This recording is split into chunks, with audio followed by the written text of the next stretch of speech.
తాబేలు, కాకి, ఎలుక మంచి ఫ్రెండ్స్. ఒకరోజు తాబేలు కాకి మాట్లాడుకుంటాయి. అంతలోపే తొందరగా వచ్చేసింది ఎవరు? జింక.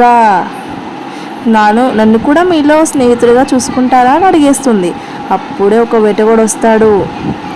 అంతలోపే కాకి పైనుంచి చూస్తుంది. ఆ జింక అక్కడ ఉన్నది దొరికిపోతుంది. దొరికిపోయిన తర్వాత అక్కడ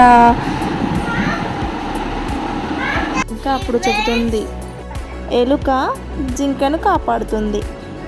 అప్పుడే తాబేలు వస్తుంది. అయ్యో తాబేలు, నువ్వు ఎందుకు వస్తున్నావు అని ఎలుక అడిగేస్తుంది.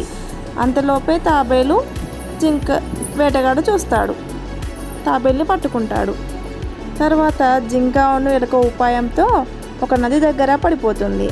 అప్పుడు తాబేలుని ఎలుక కాపాడుతుంది. కాపాడిన తర్వాత అందరూ కలిసి ఏం చేస్తారు?